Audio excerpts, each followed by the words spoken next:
Hi hello, ಒಂದೇ ರೀತಿಯಾಗಿ ಇಡ್ಲಿ ತಿಂದು ಬೋರ್ ಆಗಿದ್ರೆ ಒಮ್ಮೆ ನಾನ್ ತೋರಿಸುವಂತಹ ರೀತಿಯಲ್ಲಿ ಇಡ್ಲಿಯನ್ನ ಟ್ರೈ ಮಾಡಿ. ಹೆಲ್ತಿಗೆ ತುಂಬಾನೇ ಒಳ್ಳೇದಂತಾನೆ ಹೇಳ್ಬೋದು. ಈ ಸಮ್ಮರ್ ಅಲ್ಲಂತೂ ಖಂಡಿತವಾಗಿ ಟ್ರೈ ಮಾಡಿ, ನಿಮ್ಮ ಆರೋಗ್ಯಕ್ಕೆ ಬಹಳನೇ ಒಳ್ಳೆಯದು. ಇದು ನೋಡ್ಲಿಕ್ಕೆ ಇಷ್ಟು ಚೆನ್ನಾಗಿದೆ, ತಿನ್ಲಿಕ್ಕೆ ಅಷ್ಟೇ ಸಾಫ್ಟ್ ಆಗಿ ಟೇಸ್ಟಿ ಆಗಿದೆ. ಹಾಗಾದ್ರೆ ಇದನ್ನ ಹೇಗ್ ಮಾಡ್ಬೇಕು ಬನ್ನಿ ಹೇಳ್ಕೊಡ್ತೀನಿ. ಇಲ್ಲೂ ಸಹ ವಿಡಿಯೋನ ಸ್ಕಿಪ್ ಮಾಡಬೇಡಿ. ಮೊದಲಿಗೆ ನಾನಿಲ್ಲಿ ಇದಕ್ಕೆ 1 ಕಪ್ನಷ್ಟು ಹೆಸರು ಕಾಳನ್ನ ತಗೊಳ್ತಾ ಇದ್ದೀನಿ. ನೀವು ಕ್ವಾಂಟಿಟಿ ಜಾಸ್ತಿ ಬೇಕಂದ್ರೆ ಇದನ್ನ ಡಬಲ್ ಮಾಡಿ ಹಾಕೋಬಹುದು. ನಂತರ ಇದಕ್ಕೆ ಒಂದು ಅರ್ಧ 1/2 ಕಪ್ನಷ್ಟು ಅಕ್ಕಿಯನ್ನ ತಗೊಂಡಿದ್ದೀನಿ. ನೀವು ಬೇಕಾದ್ರೆ ಇಲ್ಲಿ ಬ್ರೌನ್ ರೈಸ್ ಅನ್ನಾದ್ರೂ ತಗೋಬಹುದು. ನಾನಿಲ್ಲಿ ನಾರ್ಮಲ್ ಸೋನಾ ಮಸೂರಿ ಅಕ್ಕಿಯನ್ನ ತಗೊಂಡಿದ್ದೀನಿ. ಬೇಕಾದ್ರೆ ಸೊಸೈಟಿ ಅಕ್ಕಿಯನ್ನು ಸಹ ಆಡ್ ಮಾಡ್ಕೋಬಹುದು. ನಂತರ ಇದಕ್ಕೆ ಒಂದು 3 ಸ್ಪೂನ್ನಷ್ಟು ಕಡಲೆ ಬೇಳೆಯನ್ನ ಹಾಕೊಳ್ತಾ ಇದ್ದೀನಿ. ಇದಕ್ಕೆ ನೀವು ಅವಲಕ್ಕಿ ಆಗ್ಲಿ ಸಬ್ಬಕ್ಕಿ ಆಗ್ಲಿ ಏನು ಯೂಸ್ ಮಾಡಬೇಡಿ, ತುಂಬಾ ಚೆನ್ನಾಗಿ ಬರುತ್ತೆ. ನಂತರ ಇದಕ್ಕೆ ಒಂದು 2 ಸ್ಪೂನ್ನಷ್ಟು ಮೆಂತ್ಯ ಕಾಳನ್ನ ಹಾಕೊಳ್ತಾ ಇದ್ದೀನಿ. ಈಗ ಎಲ್ಲವನ್ನು ಒಮ್ಮೆ ಚೆನ್ನಾಗಿ ಮಿಕ್ಸ್ ಮಾಡ್ಕೊಳ್ಳಿ.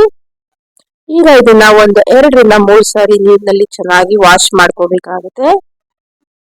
ಈಗ ಇದು ಚೆನ್ನಾಗಿ ವಾಶ್ ಆದ್ಮೇಲೆ ಇದಕ್ಕೆ ನೀರನ್ನ ಆಡ್ ಮಾಡ್ಕೊಳ್ತಾ ಇದ್ದೀನಿ.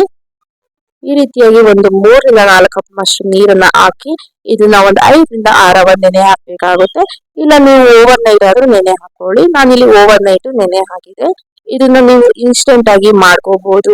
ಫರ್ಮೆಂಟೇಶನ್ ಮಾಡಬೇಕು ಅನ್ನೋ ಅವಶ್ಯಕತೆ ಏನು ಇರೋದಿಲ್ಲ. ಈಗ ಇದನ್ನ ಮಾರ್ನಿಂಗ್ ಎದ್ಮೇಲೆ ಮಿಕ್ಸಿ ಜಾರ್ ನಲ್ಲಿ ಹಾಕೊಂಡು ಇದನ್ನ ನುಣ್ಣಗೆ ಗ್ರೈಂಡ್ ಮಾಡ್ಕೋಬೇಕಾಗುತ್ತೆ. ನೋಡಿ, ಈ ಕನ್ಸಿಸ್ಟೆನ್ಸಿಯಲ್ಲಿ ಗ್ರೈಂಡ್ ಮಾಡ್ಕೊಳ್ಳಿ. ಈಗ ಇದನ್ನ ಒಂದು ಪಾತ್ರೆಗೆ ಟ್ರಾನ್ಸ್ಫರ್ ಮಾಡ್ಕೊಳ್ಳೋಣ. ಈಗ ನೋಡ್ತಾ ಇರ್ಬೋದು, ಇದಕ್ಕೆ ಈಗ ರುಚಿಗೆ ತಕ್ಕಷ್ಟು ಉಪ್ಪನ್ನ ಹಾಕೊಳ್ತಾ ಇದ್ದೀನಿ. ಉಪ್ಪನ್ನ ಹಾಕಿ ಒಮ್ಮೆ ಚೆನ್ನಾಗಿ ಮಿಕ್ಸ್ ಮಾಡ್ಕೊಳ್ಳಿ. ಇದಕ್ಕೆ ನೀರನ್ನ ಏನು ಆಡ್ ಮಾಡಕ್ಕೆ ಹೋಗ್ಬೇಡಿ ಜಾಸ್ತಿ. ಇಡ್ಲಿ ಕನ್ಸಿಸ್ಟೆನ್ಸಿಲಿ ಇರ್ಬೇಕಾಗುತ್ತೆ, ನೋಡ್ತಾ ಇರ್ಬೋದು. ಈಗ ಇದು ಪರ್ಫೆಕ್ಟ್ ಆಗಿ ಆಗಿದೆ. ಈಗ ಇಡ್ಲಿ ಪಾತ್ರೆಯನ್ನ ತೆಗೆದುಕೊಂಡು ಇಡ್ಲಿ ಪ್ಲೇಟ್ಸ್ಗೆಲ್ಲ ಈ ರೀತಿಯಾಗಿ ಎಣ್ಣೆಯನ್ನ ಹಚ್ಕೊಂಡು ನಂತರ ಮಾಡಿಟ್ಕೊಂಡಿರುವಂತಹ ಬ್ಯಾಟರ್ ಏನಿರುತ್ತಲ್ಲ, ಹೆಸರು ಕಾಳಿನ ಬ್ಯಾಟರ್, ಅದನ್ನ ಇದರಲ್ಲಿ ಹಾಕೋಬೇಕಾಗುತ್ತೆ. ಇದೇ ರೀತಿಯಾಗಿ ನಾನು ಎಲ್ಲಾ ಬ್ಯಾಟರ್ ಅನ್ನ ಇಡ್ಲಿ ಪ್ಲೇಟ್ಗೆ ಹಾಕೊಳ್ತಾ ಇದ್ದೀನಿ. ನಂತರ ಮೇಲೆ ಸ್ವಲ್ಪ ಈ ರೀತಿಯಾಗಿ ಚಿಲ್ಲಿ ಪೌಡರ್ ಅನ್ನ ಹಾಕೊಳ್ತಾ ಇದ್ದೀನಿ 2 ಪ್ಲೇಟ್ಗೂ. ನೀವು ಬೇಕಾದ್ರೆ ಇದಕ್ಕೆ ಈರುಳ್ಳಿ ಕೊತ್ತಂಬರಿ ಸೊಪ್ಪನ್ನು ಸಹ ಆಡ್ ಮಾಡ್ಕೋಬಹುದು. ಕೊತ್ತಂಬರಿ ಸೊಪ್ಪು ಮತ್ತೆ ಕ್ಯಾರೆಟ್ನೆಲ್ಲ ಆಡ್ ಮಾಡ್ಕೊಂಡು ಸಹ ಮಾಡ್ಕೋಬಹುದು. ಬಟ್ ನಾನು ಇಲ್ಲಿ ಪ್ಲೈನ್ ಅಲ್ಲೇ ಮಾಡ್ಕೊಳ್ತಾ ಇದ್ದೀನಿ. ಈಗ ಲಿಡ್ ಅನ್ನ ಕ್ಲೋಸ್ ಮಾಡಿ ಒಂದು 10 ರಿಂದ 15 ನಿಮಿಷ ಬೇಯಿಸ್ಕೋಬೇಕಾಗುತ್ತೆ. ಈಗ ಲಿಡ್ ನ ಓಪನ್ ಮಾಡಿ ತೋರಿಸ್ತಾ ಇದ್ದೀನಿ. ನೋಡ್ತಾ ಇರ್ಬೋದು ಇಡ್ಲಿ ಎಲ್ಲ ಎಷ್ಟು ಚೆನ್ನಾಗಿ ಆಗಿದೆ ಅಂತ. ಸ್ವಲ್ಪ ತಣ್ಣಗಾದ್ಮೇಲೆ ಇಡ್ಲಿಯನ್ನ ಈ ರೀತಿಯಾಗಿ ನೀಟಾಗಿ ತೆಗೆದಿಟ್ಕೋಬೇಕಾಗುತ್ತೆ. ನೋಡ್ತಾ ಇರ್ಬೋದು ಎಲ್ಲ ಇಡ್ಲಿಗಳು ಸಹ ಎಷ್ಟು ಚೆನ್ನಾಗಿ ಬಂದಿದೆ ಅಂತ.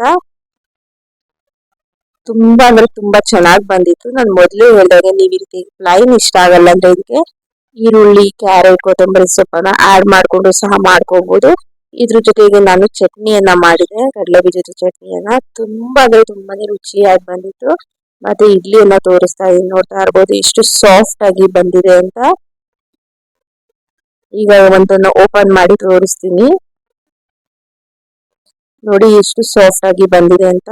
ಏನಾದ್ರೂ ಇಡ್ಲಿ ತಿನ್ಬೇಕು ಅನಿಸ್ದಾಗ ಖಂಡಿತವಾಗಿ ಇನ್ಸ್ಟೆಂಟ್ ಆಗಿ ಈ ರೀತಿಯಾಗಿ ಓವರ್ ನೈಟ್ ನೆನೆ ಹಾಕ್ಬಿಟ್ರೆ ಮಾರ್ನಿಂಗ್ ಎದ್ದ ತಕ್ಷಣ ಮಾಡ್ಕೊಂಡು ತಿನ್ಬೋದು. ಅಷ್ಟು ರುಚಿಯಾಗಿ ಬಂದಿತ್ತು.